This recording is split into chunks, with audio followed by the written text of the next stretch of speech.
So COVID spread throughout my family. It started with my husband, who was at a meeting and he became positive, and then we isolated him and quarantined him in one part of the house, and we were all very, very careful, my daughter and I. And then my daughter became positive even after being so careful. And then I became positive, actually. I think it was on December 12th. I was very ill. I was exhausted. It was like I just wanted to sleep. I was like fatigued. I had a fever. I had a headache. I was just I just did not feel well.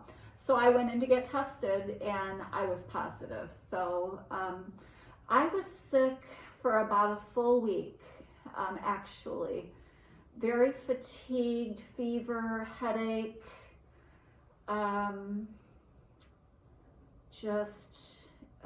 what I remember most is the headache and the fatigue and the fever and not wanting to do anything and just sleeping day and night. It was a very difficult week. I came out of quarantine then on the 23rd is when the health department cleared me to be quarantined. And then less than a week later, I was having trouble breathing and having a lot of trouble breathing. And I ended up going to immediate care, and I was diagnosed with bilateral lower lobe pneumonia secondary to COVID-19. So it was the COVID, and then it was the after effects of COVID, if that makes sense.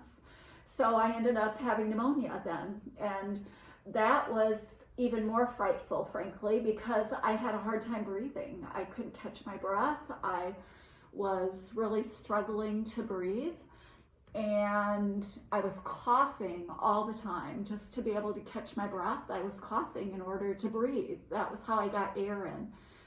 So I talked to the doctor at that point, and he said that's been very common with COVID-19, that there are the illnesses that are associated, and one of them is pneumonia, and it's a bacterial infection that follows the virus. So having the vaccine then was really just, to me, I did not think twice about the vaccine. I was very scared with COVID, very scared getting pneumonia afterwards, and not being able to breathe, to me, was the most frightening part of COVID. That was very difficult for me.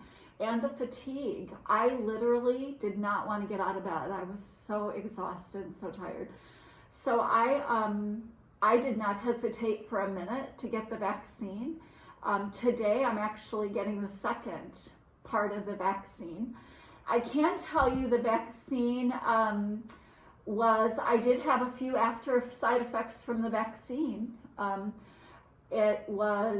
I get the flu vaccine every year. I am very just diligent about being vaccinated. That's important to me. And the vaccine, I had more side effects with this vaccine than I've had with others. More pain in my arm, I remember that, for about 2 or 3 days. And then I had a headache for about 24 to 48 hours.